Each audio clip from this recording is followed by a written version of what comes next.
রাত 2:30টা নাগাদ হোটেলে ফিরল মাহির। তার চলাফেরা, চেহারা সব কিছুই একেবারে স্বাভাবিক, নির্লিপ্ত। দেখে বুঝবার কোনো উপায় নেই একটু আগেই এক বীভৎসতার রচনা করে এসেছে সে। হোটেলের করিডোর প্রায় জনশূন্য, কেবল মৃদু আলোয় চারপাশটা আচ্ছন্ন। কাঙ্ক্ষিত রুমের সামনে এসে মাহির পকেট থেকে চাবি বের করে নিজে দরজাটা খুলল। রোজি হয়তো এতক্ষণে গভীর ঘুমে আচ্ছন্ন, তাই তাকে ডাকতেই বিরক্ত করল না। ভিতরে ঢুকে দেখল রোজি বিছানার ড্যাশবোর্ডে মাথা কাত করে ঘুমিয়ে পড়েছে। কোলের উপর খাতা তুলে রাখা আঙ্গুলের বাজে তখনও কলমটা ধরা। মাহির বুঝল পড়তে পড়তেই ঘুমিয়ে পড়েছে মেয়েটা। এ আর নতুন কি, প্রায় প্রায় এ অবস্থায় আবিষ্কার করা হয় তাকে। রোজির ঘুমন্ত মুখ পানে চেয়ে থেকেই গায়ের কোটটা খুলে পাশের সোফার উপর ছুড়ে দিল মাহের। তারপর ধীর পায়ে বিছানার দিকে এগিয়ে গেল, উদ্দেশ্য রোজিকে সোজা করে শুইয়ে দেওয়া। ওর আঙ্গুলের বাস থেকে কলমটা সরাতে গিয়ে মাহিরের নজর পড়ল খাতার উপর গোটা গোটা অক্ষরে লেখা ভর্তি খাতা। এক লেখাতে মাহিরের মনে হলো এগুলো কোনো সাধারণ পড়াশোনার নোট নয়। সে কৌতূহলবশত খাতাটা তুলে একবারে ওর ওপর থেকে নিঃশব্দে লেখাগুলো পড়তে লাগলো। তারিখটা লিখছি না, কেননা কখন এটা প্রাপকের হাতে তুলে দেব তা জানি না। সুইট 701, রেডিসন ব্লু, চট্টগ্রাম বে, বিউ চট্টগ্রাম। প্রাণ আমার। ছোট একটা হিসেব দিয়ে শুরু করি চলুন। সময়ের হিসেব যুগখানেক আগে আপনি যেদিন প্রায় একেবারে অন্য আমাদের ছেড়ে চলে গেলেন, সেদিন আমার বয়স ছিল 6 বছর 7 মাস 13 দিন। নেহাতি এক অবুঝ বাচ্চা মেয়ে আমি তখন। শৈশবের সেই কাঁচা বয়সে কত কী তো ঘটে যায়। কত মানুষ আজরাবরে স্নেহ আসে, হঠাৎ তারাই একদিন হারিয়ে যায়। সময়ের স্রোতে ভেসে যাওয়া সেই সব মানুষের কয়জনই বা মনে রাখতে পারে? সেই হিসাবে আমার তো আপনাকে ভুলে যাওয়ারই কথা ছিল মাহির ভাই, অথচ আমি ভুলতে পারিনি আপনাকে। কালের অতলে হারিয়ে যাওয়া সেই প্রত্যেকটা লৌহ সাক্ষী। আমি সেই গধূলি বিকেলের মতোই দিনের পর দিন চাতক পাখির মতো আপনার ফেরার অপেক্ষায় পথ চেয়ে থেকেছি। ছোট্ট মনটা বলতে এই বুঝে আপনি এলেন, রোজ বলেন ডেকে দুটো গোলাপের গাজরা ফুরিয়ে দিলেন হাতে, ঘাড়ে করে ছাদ থেকে বাগান একবার টহল দিয়ে এলেন। ব্যাস, আমার সবটুকু অভিমান ধুলো হয়ে মাটির সাথেই মিশে গেল। আমার মনে আছে নিভৃতে স্বপ্নের মাঝেও আমি এমন দৃশ্যই দেখতাম, অথচ আপনি এলেন না তো এলেনই না। 4 বছর পর যেই বা আগন্তুক হয়ে এলেন, আমাকে কেমন করে ফর করে দিলেন, দূরে সরিয়ে দিলেন। সেদিন 10 বছরের বালিকা রোজি চোখ বেয়ে অগাধ অশ্রু দ্বারা নেমেছিল। জানেন, কষ্টের পাহাড় ওজনের ছিল, তার থেকেও শতগুণ ভারী। বিশ্বাস করুন মাহির ভাই, আপনার একটুখানি সান্নিধ্য পাওয়ার জন্য আমার ছোট্ট মনটা খাঁচার বন্দি পাখির মতো তখন ছটপট করে উঠত। তৃষ্ণার্ত ছাতক হয়ে সারা বাড়ি দরপড়িয়ে ছুটে বেড়াতাম আমি। সেই হাহাকারের সাক্ষী এই বাড়ির মানুষ আর নিষ্প্রাণ দেয়ালের প্রতিটি ইটের গাঁথুনি। অথচ সেই ছোট্ট হৃদয়ের রক্তক্ষরণ পাষাণ আপনি এসে দেখলেন না একটি বারও। সেই দম বন্ধ করা স্মৃতিচারণ করতে গেলে আজও আমার বুক ফেটে যায়, অসহ্য চিনচিনে ব্যথায় নীল হয়ে যাই আমি। আমার খুব জানতে ইচ্ছে করে, সেদিন আমাকে ছেড়ে গিয়ে দিনের পর দিন থাকতে পারলেন, একটু কষ্ট হয়নি? বুকে অল্প ব্যথাও করেনি আপনার? আমার মতো এতটা না হোক, একটু কষ্ট তো হওয়া উচিত ছিল বলুন। যদি হয়ে থাকে আপনি কেন আসেননি মাহির ভাই? নাকি আমার কান্নার শব্দ আপনার কান পর্যন্ত পৌঁছাতে পারেনি বলে আপনি উল্টো অভিমান করে বসেছিলেন? সবার মুখে শুনি ছোটবেলায় আমি এমন চুপচাপ স্বভাবের ছিলাম না, দুই একটা সাধারণ শিশুর মতোই চঞ্চল আর প্রাণবন্ত ছিলাম। তবে একটু বড় হওয়ার সাথে সাথে নাকি একটু বেশি ঘরকুনো হয়ে উঠেছি। আমার এই নিবৃত্ত ছাড়ি হয়ে ওঠার দায়ভার কি আপনার নয়? আমাদের মাঝে হঠাৎ নেমে আসা সেই যোজন দূরত্বই আমার শৈশবের চঞ্চলতাকে গিলে খেয়েছে, আমাকে করে তুলেছে অন্তর্মুখী। তখন আপনার আর আসিফ ভাইয়ার প্রতি অনুরাগ না বোঝা আমার ভালোবাসা প্রকারভেদে কোনো রূপ ভিন্নতা ছিল না, পাল্লাটাও ছিল সমান্তরাল। তবুও আমি ভাইয়ার চেয়েও আপনাকে বেশি চাইতাম।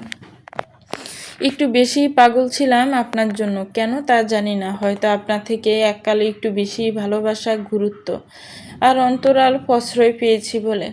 নয়তো বা একটা অদৃশ্য পথে পবিত্র বন্ধনে আপনি আমি বাঁধা ছিলাম বলে। তারপর কোত্থেকে একদিন হুট করে আপনি ফিরে এলেন আমার এই ছোট্ট জীবনে। এবার আমি সেখানে পুরনো আপনাকে খুঁজতে গেলাম, অথচ আবিষ্কার করলাম সম্পূর্ণ নতুনভাবে ভালোবাসা আর অনুরাগের মধ্যকার ভিন্নতা আপনি হঠাৎ একদিন দেখিয়ে দিলেন আমায়, যদিও সেই অভিজ্ঞতা অতটাও ভালো ছিল না। তবে সত্যিই কি জানেন মাহির ভাই, আপনার এই নতুনত্ব আমার বিবর্ণ জীবন 7 রঙে রঙিন করেছে, আমাকে পূর্ণ করেছে। আপনি আমার সেই প্রাপ্তি, যা না পেলে আজ তো আমি নিজেই অপূর্ণ থেকে যেতাম। ভালোবাসা যে সুন্দরের চেয়েও অধিকতর সুন্দর হয়, তা আপনার অনুরাগের সান্নিধ্য না পেলে আমি কোনো দিন অনুভব করতে পারতাম না। মনের সবটুকু অভিমান আপনার ভালোবাসায় ঢাকা পড়ে গেল, আমি জানি। সেই রাতে সে অনাকাঙ্ক্ষিত ঘটনার অপরাধ বোধে আপনি আজও তটস্থ। আপনার চোখে আমি আজও অনুশোচনার সূক্ষ্ম ছায়া দেখতে পাই। কিন্তু বিশ্বাস করুন, এ নিয়ে আমার মনে বিন্দু পরিমাণ অভিযোগ নেই। লোকে বলে একজন নারীর দেহ ছোঁয়ার আগে তার মন ছুঁতে হয়, তবে শুনুন, আপনি আমাকে শরীরে ছোঁয়ার বহু আগেই আমার মন ছুঁয়েছেন। সেখানকার এক ছত্র দখলদার নিয়ে রেখেছেন। তাই দয়া করে কোনো অপরাধ বোধ রাখবেন না মনে। আপনার চোখে আমি কেবল আমার জন্য ভালোবাসার মুগ্ধতা দেখতে চাই, অনুশোচনা নয়। আপনাকে পেয়ে তো আমি জিতে গেছি মাহির ভাই। পৃথিবীতে এত এত নারীর মাঝে আমিই জয়ী হয়েছি। আপনি আমার গর্ব, আমার অহংকার। যদি সম্ভব হতো চিৎকার করে পুরো পৃথিবীকে শুনিয়ে দিতাম, শোনো পৃথিবী, তোমার বুকে জন্মে নেয়া সবচেয়ে সুদর্শন আর আদর্শ পুরুষটিকে আমি নিজের করে পেয়েছি। সে আমার একান্তই আমার প্রেমিক পুরুষ। তার প্রেমিক এক সিকি ভাগ আমি কাউকে দেব না, পৃথিবী তোমাকেও না। আপনি একান্তই আমার থাকুন, কিন্তু আমার ভাগ্যটুকুই পৃথিবীর সকল নারীর হোক। জীবন চলার পথে আপনার মতন একটা মুসাফির সঙ্গীর প্রাপ্তি, তা প্রতিটি নারীর নারীগত অধিকার। সকল নারী জুড়ে পড়েন যাক সেই নিখাত ভালোবাসায়, যা আমি পেয়েছি। আমার এই এক নশ্বর জীবন ধন্য হয়েছে আপনাকে পেয়ে। অবিনশ্বর জীবনও আমি কেবল আপনাকেই চাই। ফরিয়াদ আমাদের পথ চলা নশ্বর হোক দীর্ঘতম, আর অবিনশ্বর হোক অনন্ত। আপনার কাছে আলাদা করে কিছু আবদার করার ফুরসত আপনি আমাকে দেননি। কিছু চাইবার আগেই আপনি আমাকে সব দিয়েছেন। চাহিদা চেয়েও বেশি পেয়েছি আমি, তবু এই প্রাপ্তির ভিড়ে খুব খুঁজে খুঁজে কয়েকটা চাহিদা নাগাল ফেলাম আজ। সেগুলোই আবদার হিসেবে তুলে ধরলাম আপনার কাছে। আমাকে যেন কখনো মুক্তি দেবেন না মাহির ভাই। আপনার ভালোবাসার শিকলে আমাকে সারা জীবন এভাবেই বন্দিনী করে রাখবেন। কখনো যদি আমার প্রতি বিতৃষ্ণা চলেও আসে, তা মুখ ফুটে বলবেন না যেন, আমি সইতে পারবো না। আপনার হাত ধরে দীর্ঘ পথ পাড়ি দিতে চাই আমি। আর পথের শেষে শেষ ঠিকানা হিসেবে যেই কবরের ঘর পড়বে, সেই ঘরে প্রবেশের আগ মুহূর্ত পর্যন্ত আমার হাত ছাড়বেন না দয়া করে। আর নশ্বর পৃথিবী থেকে যদি কখনো আপনার হারিয়ে যাওয়া হয়, আমাকেও সাথে নেবেন। আমাকে আর একবারও একা ফেলে কোথাও যাওয়ার অধিকার আমি আপনাকে দিলাম না। এইটুকুন আবদার আমার নিজের, তুচ্ছ করবেন না আশা করি। বিবর্ণ এ কাননে বর্ণিল পুষ্পরাজির অগম পর্ষণ, হে বসন্তরাজ, আপনার চরণে সমর্পিত মোর আমৃত্যু অনুরাগ, ইতে আপনার বিলাভড রোজ। এই নিয়ে একই সাথে পরপর 3 বার চিঠিটা পড়ল মাহির। পাশাপাশি 2 পৃষ্ঠা নিয়ে লেখা এই চিঠি রোজের ছোট্ট মনের সবটুকু আবেগ, ভালোবাসা, অভিমান সব কিছুই অকপটে প্রকাশ পাচ্ছে এই লেখাটুর মাঝে, যা সে এতদিন মুখ ফুটে প্রকাশ করতে পারেনি। প্রেয়সীর কাছ থেকে পাওয়া প্রথম চিঠি 3 বার পড়েও মাহিরের মন বলল না। এত আবেগ দিয়ে মানুষ কিছু লিখতেও পারে? কি সুন্দর করে প্রতিটি শব্দ ফুটিয়ে তুলেছে। মাহিরের হৃদয়ের বাকি তপ্তটাটুকু এবার সম্পূর্ণরূপে শিথিল হয়ে গেল। মুগ্ধতার তৃষ্ণাতা নিয়ে কানায় কানায় পূরণ হয়ে গেল তার পুরুষ সত্তা। এই মেয়েটা তার প্রতি এত মুগ্ধতা লুকিয়ে রেখেছে মনে। স্বামী হিসেবে তার কি প্রাপ্তি বাকি আছে? মাহিরের কাছে গোটা পৃথিবী একদিকে হলে একদিকে শুধুই এই মেয়েটা, তার শুদ্ধতম ভালোবাসা। তবে রোজের মতো করে আবেগ দিয়ে নিজের তরফ থেকে কিছু ভাববার বা লিখবার ফুরসত হলো না মাহিরের। তার আগে দরজায় করাঘাত হলো। মাহির সম্বিত ফিরে পেল। খাতাটা আলতো করে পাশে রেখেই দরজার দিকে এগিয়ে গেল। আসার সময় সে রিসেপশনে বলে এসেছিল রাতের খাবার ঘরে পৌঁছে দিতে। রাতে কিছুই খাওয়া হয়নি তার। হোটেল স্টাফ খাবারের ট্রলি ভিতরে রেখে চলে গেলে মাহির দরজাটা লক করে দিল। খাবারের ট্রে হাতে নিয়ে পেছনে ঘুরতে দেখলো রুজি উঠে সোজা হয়ে বসেছে। গভীর ঘুমে রেশ তখনও কাটেনি। ফোলা ফোলা চোখ দুটো ফিটফিট করে মাহিরের দিকে চেয়ে আছে সে। কখন এসেছেন? এই তো মাত্রই। ট্রেটা টেবিলের ওপর রেখে বলল মাহির। কণ্ঠে তার কোনো রুক্ষতা নেই, একেবারে স্বাভাবিক কোমল স্বর। রোজি পাশেই পড়ে থাকা খাতাটা তুলে নিয়ে মাহিরের দিকে তাকিয়ে ঠোঁট উল্টে জিজ্ঞেস করলো, পড়ে ফেলেছেন? জি, পত্র লেখা ম্যাডাম। আপনার পত্র তার কাঙ্ক্ষিত প্রাপকের হাতে পৌঁছে গিয়েছে এবং ইতিমধ্যেই 3বার পড়া শেষ করেও তার মন ভরেনি। আর সব থেকে বড় কথা হলো, পূর্বে প্রাপক একেবারেই অনবগত ছিলেন না তার পত্র লেখার প্রেরককে যে এত আবেগ দিয়ে চিঠি লিখতে পারে। আপনার পত্রের প্রতিটা শব্দ সার্থক। শার্টের বোতামে হাত চালাতে চালাতে কথাগুলো বলল মাহির। রোজি আস্তে করে মাথা নামিয়ে লাজুক মিশ্রিত মুচকি হাসল। মাহিরও সেই স্নিগ্ধ হাসিটা এক পলকে দেখে নিয়ে লাগেজ থেকে কাপড় বের করতে করতে বলল, ঘুম আসলে ঘুমিয়ে যা তুই। আপনি কি এখন গোসল করবেন? এত রাতে না করলে নয়, কালকে সকালে একেবারে করলেই তো হয়। মাহির এবার কাপড় হাতে নিয়ে রোজের দিকে কয়েক পা এগিয়ে এলো। চোখের তারায় দুষ্টুমির ঝিলিক তুলে বলল, সকালে গোসল করার ইঙ্গিত দিচ্ছেন ম্যাডাম? সমস্যা নেই, আমি এক কথায় রাজি। সকালে আবার করব, আপাতত একবার করতেই হচ্ছে। শরীর গন্ধ হয়ে আছে, না হয় সমস্যাটা আপনারই হবে। বলেই মাহির রোজির দিকে চোখ টিপল। রোজি বিরক্তিতে মাহিরের থেকে চোখ ঘুরিয়ে নিয়ে সোয়াল কটমট করতে করতেই বিড়বিড়ালো, পচালো। ভালো কথা আরও খুঁচিয়ে খুঁচিয়ে পচা মিনিং বের করবে। মাহির তেলা হেসে মুখ দিয়ে মৃদু শব্দে শীষ বাজাতে বাজাতে ওয়াশরুমে ঢুকে গেল। ঠান্ডা পানি দিয়ে একটা লম্বা শাওয়ার নিয়ে বেরিয়ে এলো মাহির। রোজিন টেবিলে খাবার সাজিয়ে সোফার উপর পা তুলে গুটিসুটি মেরে বসে আছে। মাহিরকে বেরিয়ে আসতে দেখে সে কপাল কুঁচকে একটু ঠেস দিয়ে বলল, এই মাঝরাতে এত সময় নিয়ে গোসল করলেন, যদি ঠান্ডা লেগে যায়? মাহির তোয়ালি দিয়ে চুল মুছতে মুছতে ভাবলিসহীন কণ্ঠে জবাব দিল, যাবে না, ভেতরে তপ্ততা কঠিন। রোজিও আর কথা বাড়ালো না, পা নামিয়ে বসে প্লেটে খাবার বাড়তে শুরু করলো। সাথে একনিষ্ঠ গৃহবধূর ন্যায় আপন মনে বিড়বিড় করতেও ছাড়ল না। অসুস্থ হয়ে পড়তে আর বেশি দেরি নেই। খাওয়া গোসল কোনো কিছুর টাইম টেবিল নেই। রাত কয়টা বাজে এখন? আমরা কি যে অসুস্থ হয়ে পড়বে সেই বুঝবে ঠেলা। খাওয়া শেষ করে রোজিকে নিয়ে ব্যালকনিতে এসে বসলো মাহির। রোজি মনে মনে এমন একটা মুহূর্তই চাইছিল, রাতের এই শেষ প্রহরে। সমুদ্রের রূপ যেমন ভয়ঙ্কর তেমনি মোহনীয়, আর পাশে যদি প্রিয় মানুষটা থাকে তাহলে তো কোনো কথাই নেই। ব্যালকনিতে থাকা বেতর চেয়ারটাতে মাহির আগে বসলো, তারপর রোজিকে বাচ্চাদের মতো করে আড়াআড়িভাবে কোলে বসিয়ে দিল। ছোটবেলায় এভাবে কোলে নিলে রোজির ছোট্ট দেহটা মাহিরের বুকের মাঝে ঢুকে যেতে চাইতো। সময় বদলেছে, এখন রোজি বড় হয়েছে, তবুও তাদের সূক্ষ্ম হৃদয়ের টান একটুও বদলায়নি। রোজির পরনে সাধারণ একটা সুতির টপ আর লেডিস ট্রাউজার। ওড়নাটা ঘরে বিছানার উপরেই পড়ে আছে। সমুদ্রের আর্দ্র নোনা হাওয়া বিলি কেটে যাচ্ছে ও চোখে মুখের চুলের বাঁচায়। মাহিরের বাহু বন্ধনে একদম শান্ত হয়ে বসে আছে রুজি। ওর ছোটোখাটো মাথাটা মাহিরের চড়া বুক আর কাঁধের মাঝ বরাবর লেপ্টে আছে, তবে ডান হাতের সরু আঙ্গুলগুলো অশান্ত। সেগুলো মাহিরের টি শার্টের সামনে বোতাম 3টে খুঁজছে আপন মনে। কিয়ৎক্ষণে গুমট নিস্তব্ধতা ছাপিয়ে রোজি খুব শান্ত গলায় ডাকলো, মাহির ভাই, আপনি কিছু মনে না করলে একটা প্রশ্ন করব? মাহির সমুদ্রের উপরে অন্ধকারের দিকে তাকিয়েছিল, নির্লিপ্ত গলায় বলল, কি? আগে বলুন, কিছু মনে করবেন না। করব না। রোজি একটু সময় নিল, আঙ্গুলগুলোর অস্থিরতা বাড়ল খানিকটা। কিছুটা আমতা আমতা করে বলল, চিঠিতে লিখতে পারতাম, কিন্তু তাতে সৌন্দর্য নষ্ট হয়ে যেত বলে লিখিনি। তবে ভাববেন না আমার মনে কোনো দ্বিধা আছে, আমি কিন্তু শুধুমাত্র কৌতূহল থেকেই করছি। আচ্ছা বুঝলাম, এখন বল। রোজি একটু নড়ে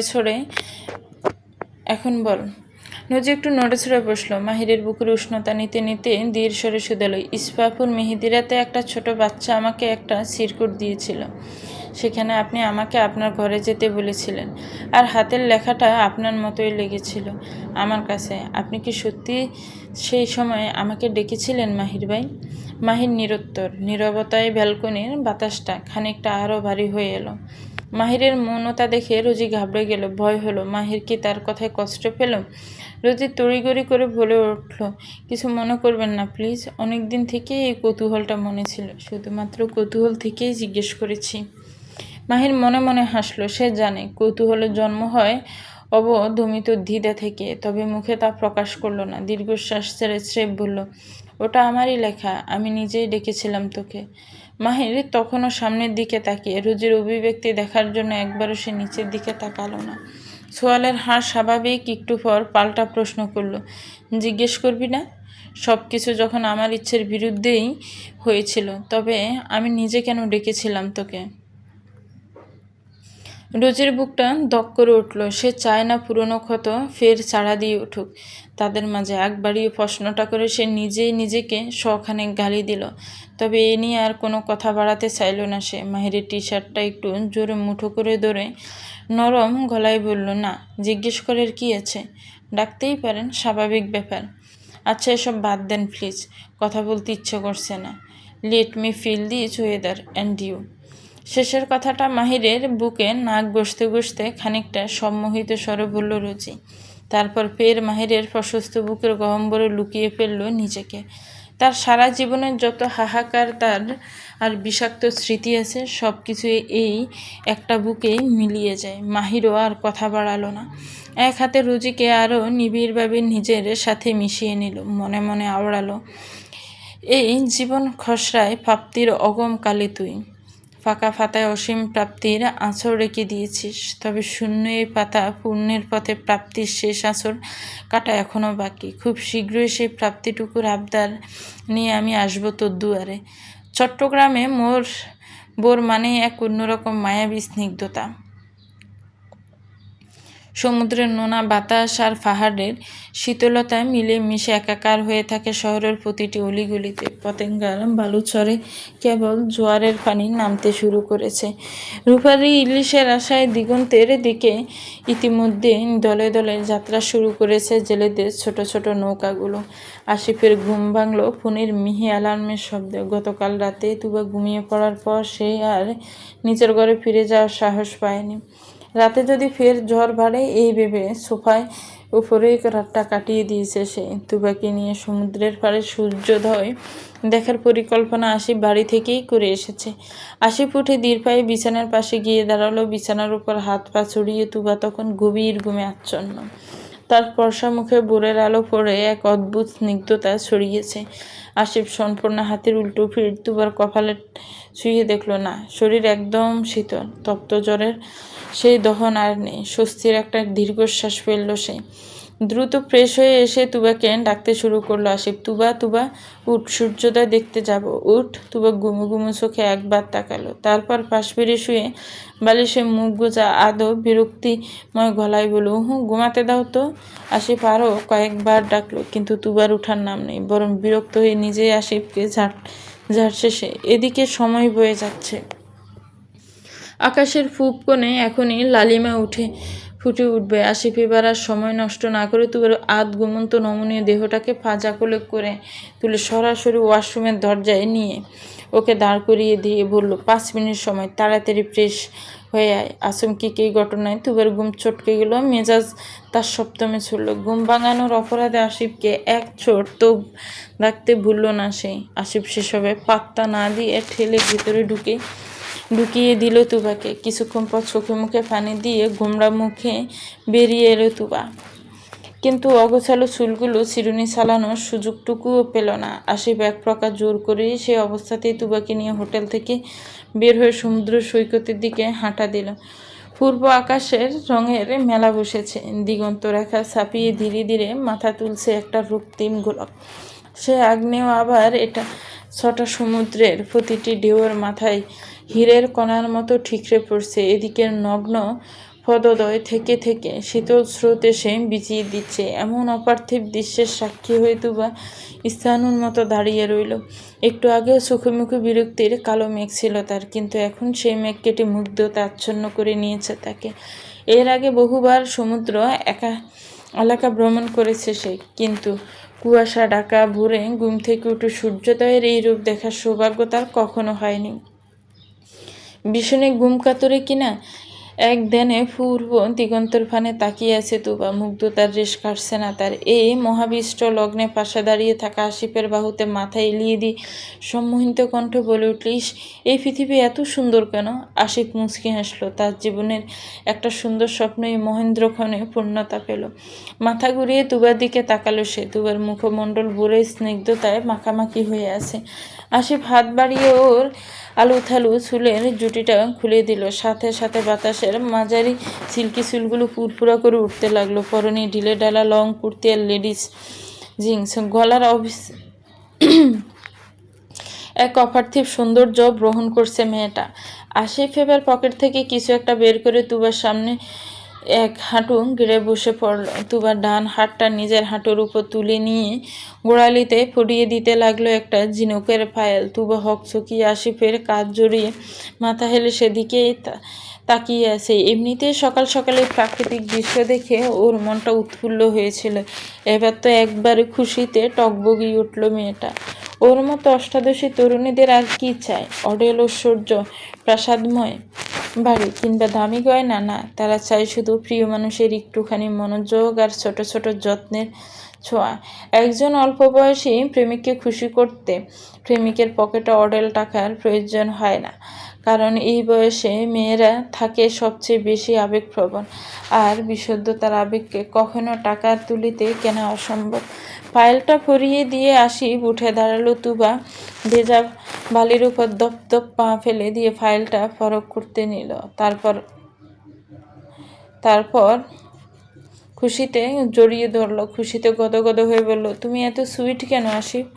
আসিফ দুই হাতে ঝুলন্ত তুবাকে আগলে ধরে মৃদু হেসে বলল, কারণ আমার বুকের মধ্যখানে যে একটা সুইট হার্টের বসবাস। তুবা খিলখিলিয়ে হাসলো। আজকের সকালটা এত সুন্দর করার জন্য তোমাকে এতগুলো চুমু। একদম স্বাভাবিক মনে কথাটা বলেই তুবা ঠোঁট কুঁচকে একটা স্লাইং কিস উড়িয়ে দিল তুবার দিকে। তুবার এহেন কাণ্ড দেখে কালকে রাতে তুবার করা পাগলামিগুলোর কথা মনে পড়ে গেল আসিফের। সে নিশ্চিত এই মেয়ের কিচ্ছু মনে নেই। এখনই একটু জ্বালানো যাবে ভালোই। বাঁকা হেসে বলে, এভাবে চুমু দিলে তো হবে না সুইট হার্ট, কালকে রাতের মতো চুমু খেতে হবে। তুবার চোখ দুটো বড় বড় হয়ে গেল।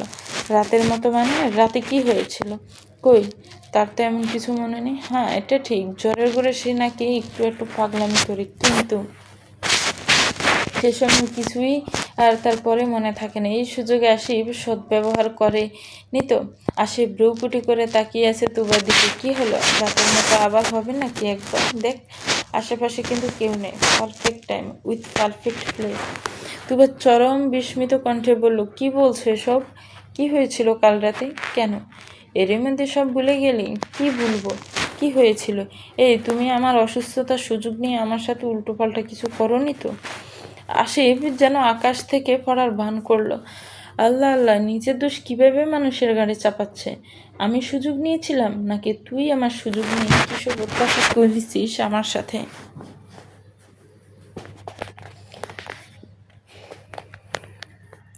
তবু অস্থির হয়ে উঠল। কি করেছি? এই, বলছো না কেন? কি করেছ? মুখে না বলে করিয়ে দেখিয়ে দেই? না, মুখেই বলো। আচ্ছা শোন তাহলে। তারপর আসিফ কালকে তুবার করা পাগলামিগুলো বলতে লাগলো, অথচ তুবা তা অস্বীকার করে নিজে খেপে উঠল আসিফের উপর। জীবনেও নয়, মিথ্যে বলছো তুমি, বানিয়ে বানিয়ে। আমি এমন কিছু বলতেই পারি না, অসম্ভব। জানতাম অস্বীকার করবি। এখন তোকে কীভাবে বিশ্বাস করাই? রেকর্ড করে রাখলে ভালো হতো, কিন্তু সত্যি বলতে তখন রেকর্ড করার অবস্থাতে তুই রাখিসনি আমাকে। তুবা এবার বিরক্ত হলো খুব। কি বলছো এগুলো? এই ছেলে আসিফের বুকে ধাক্কা দিয়ে সরিয়ে দিতে চাইল ওকে। অসভ্য বেটা ছেলে, ছাড়ো আমাকে। মিথ্যে বলে মজা নেওয়া হচ্ছে আমার সাথে। এমন আস্তাগফিরুল্লাহ মার্কা কথা আমার মুখ দিয়ে জীবনেও বের হবে না। তবে পরক্ষণে একটা খটকা লাগলো তুবার মনে। এবার আমতা আমতা করে জিজ্ঞেস করলো সে, আচ্ছা আমি যদি কোনোভাবে বলেও থাকি, কিন্তু তুমি তুমি সত্যি এমন কিছু করেছো? আশিফ কপাল কুঁচকে কিছুটা গম্ভীর হয়ে তাকিয়েছে তুবার দিকে, কিন্তু ভেতর ভেতর হাসতে হাসতে শেষ সে।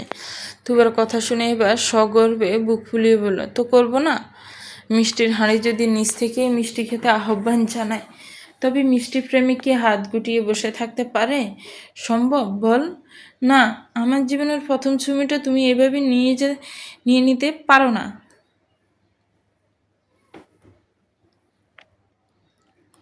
সকাল সকাল টিভির পর্দায় সংবাদ ফাটিকের মিষ্টি কণ্ঠস্বর ছুঁয়ে পড়েছে ঘরের নিস্তব্ধতায়। সেই শব্দে ঘুমটা পাতলা হয়ে এলো রুজির। আলতো করে মুখের উপর থেকে কম্পিউটারটা সরালো সে। মুহূর্তে জানালার কাজ ভেদ করে আসা সকালের তীব্র রোদটা তালোয়ারের মতো বিঁধল চোখের। সঙ্গে সঙ্গে চোখ মুখ কুঁচকে নিল রমণী। ধীরে সুস্থে ফিটফিট করে চোখ খুলে দিল। প্রথমে নজর হইল শুভ্র সিলিং, মাথাটা ডান দিকে একটু কাত করতে দেখা মিলল কাঙ্ক্ষিত ব্যক্তির। সোফায় আয়েশ করে বসে আছে মাহির, খালি গায়ে ছড়া পর্সা কাদা লোম, বুক সকালের আলোয় অদ্ভুত সুন্দর দেখাচ্ছে। বাম হাতে রিমোট আর ডান হাতটা সোফায় রাখলে রাখা, নিষ্প্রভ দৃষ্টি নির্ভর পর্দায়। চেহারায় কোনো অভিব্যক্তি নেই, টিভি থেকে বেশি আসছে। আজ সকালে চট্টগ্রাম নিজ এলাকায় একটি পাহাড়ি রাস্তার পাশে খাত থেকে ঢাকা বিশ্ববিদ্যালয়ের ছাত্র শাখা লীগের যুগ্ম আহ্বায়ক আবিদ হাসানের ব্যবহৃত মোটরসাইকেল ও রক্তাক্ত হেলমেট উদ্ধার করেছে পুলিশ। ধারণা করা হচ্ছে তিনি ভয়াবহ সড়ক দুর্ঘটনায় শিকার হয়েছেন, তবে ঘটনাস্থলে তার মরদেহের সন্ধান পাওয়া যায়নি। পুলিশ ও উদ্ধারকারী টিম আশেপাশ খাদে তল্লাশি অব্যাহত রেখেছেন।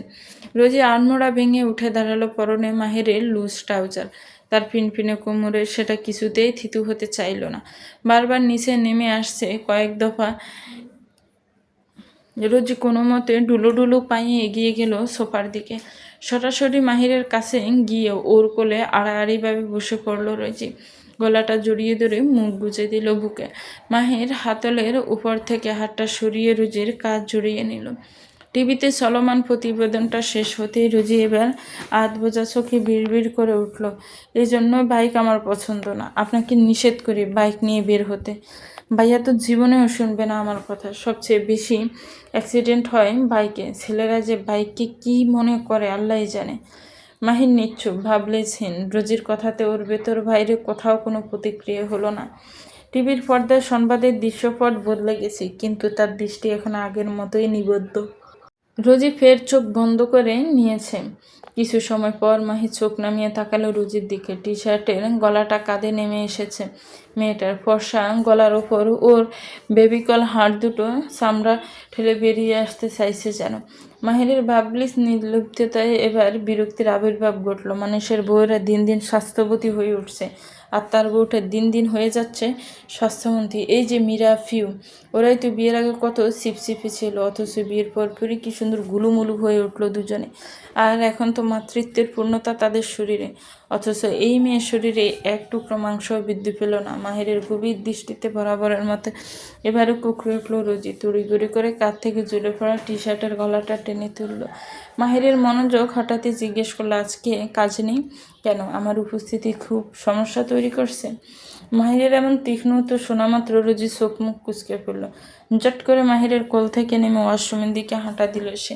মাঝে একবার দাঁড়িয়ে মাহিরের দিকে তাকিয়ে তেজালো গলায় বলল, সবসময় একটা সুন্দর স্বাভাবিক কথা তেড়া, নয়তো কোনো অসভ্য মানে বের করা আপনার মজ্জাগত অভ্যাস হয়ে দাঁড়িয়েছে। বাজে অভ্যাস। ঘুম থেকে উঠে মনটা উসখুস করছে সাজুর। আর সরকারি ছুটি, অফিস নেই, বউ নেই যে ছুটির দিনে প্রেম বিলাস করবে। অবশ্য একটা হবু বউ আছে, কিন্তু পাত্তা দেয় না। বিয়ে ঠিক হয়েছে কতগুলো দিন হলো, অথচ এই পর্যন্ত একবারও ডেটে যেতে পারলো না। সাজু হাতে থাকা ফোনটা উদ্দেশ্যহীনভাবে স্ক্রল করতে করতে ক্যালেন্ডারের পাতায় গিয়ে থামলো। হিসেব করে দেখলো বিয়ের ফেরিতে বসতে মাঝে 2টো দিন, শুক্রবার বাকি। এদিকে প্রেমিক হৃদয় তো আর ক্যালেন্ডারের হিসাব মানে না। প্রতিদিন শুধু ফোনের গ্যালারিতে থাকা স্ত্রীর ছবির দিকে তাকিয়ে আর কতদিন মিঠানো যায়।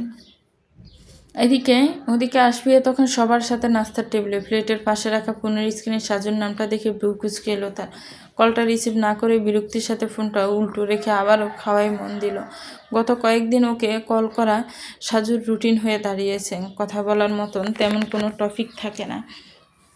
তাদের মাঝে সম্পর্কটা তেমন না, কিন্তু সময় কাটানোর জন্য স্কুল জীবনের বাকি সব টপিক সেটা ওটা নানা কথা বলে শুরু করে সাজু। আশফিয়া বিরক্ত লাগে, এসব ফেসাল শোনার মুড নেই ওর।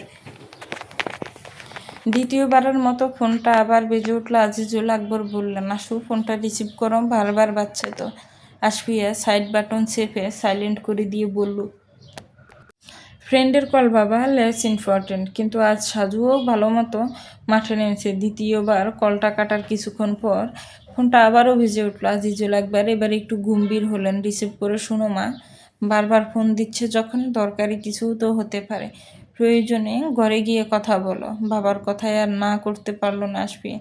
বিরক্তিতে সোয়াল শক্ত হয়ে ফোনটা হাতে নিয়ে ঘরে চলে এলো। কল রিসিভ করে বেশ রাশবাড়ি গলায় বলল, জি।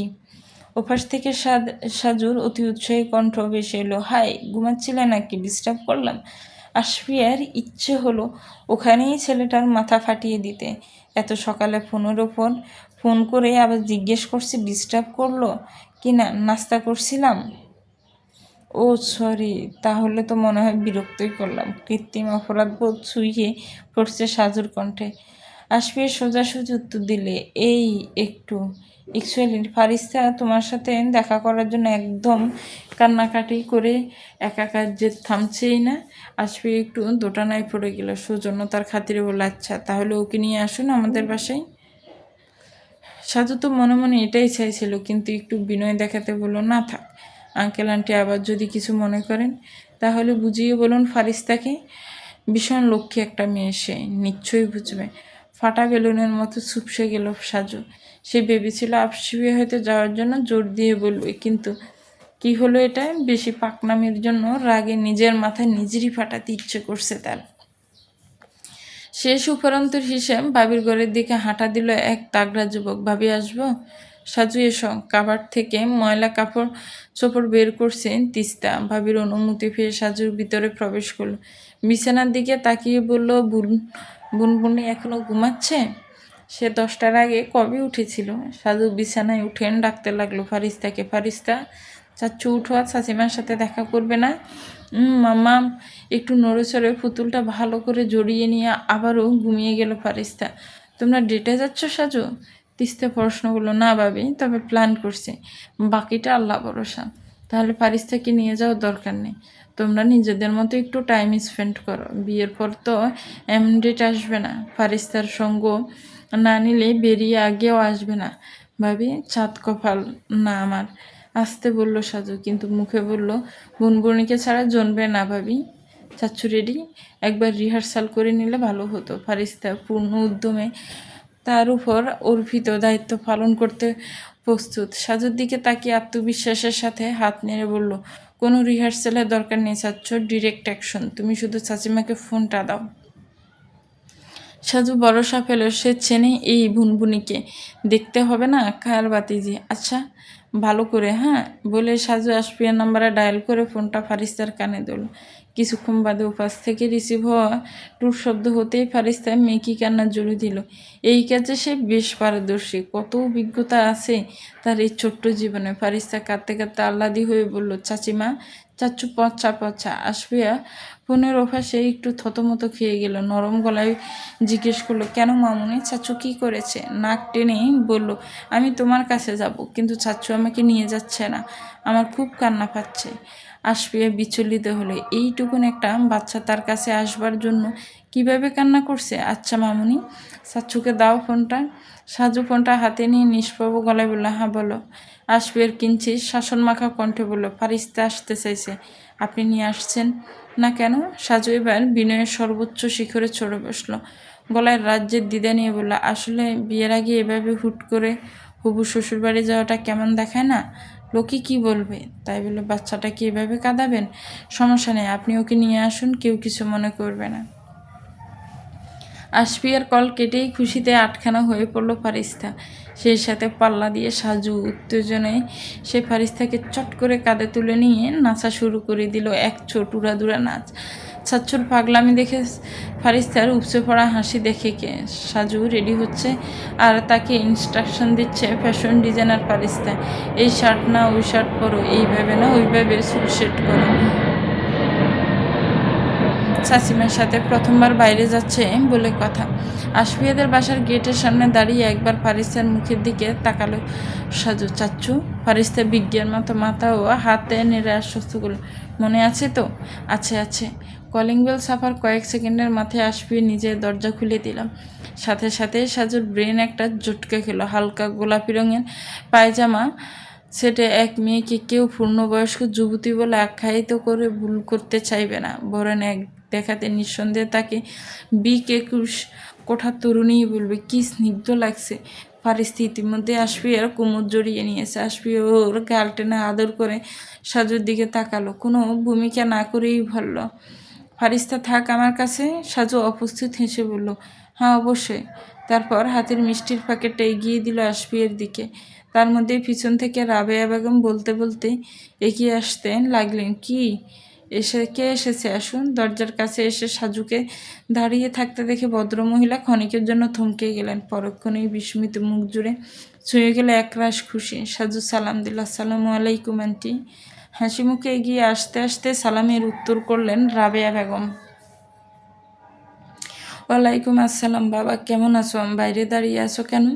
ভেতরে এসো বাবা। আসুন, দরজা ছেড়ে দাঁড়াও। হবু জামাইকে দুয়ারে দেখে ব্যস্ত হয়ে পড়লেন ভদ্রমহিলা। সাজু বিনয়ী হেসে বলল, ভেতরে আর না যায় আন্টি। ফারিস্তা আশুর সাথে দেখা করতে মরিয়া হয়ে উঠেছিল, তাই ওকে কিছুক্ষণের জন্য রাখতে এলাম। ভালো করেছে, কিন্তু তাই বলে দরজা থেকে ঘুরে যাবে? আমি যেতে দেব?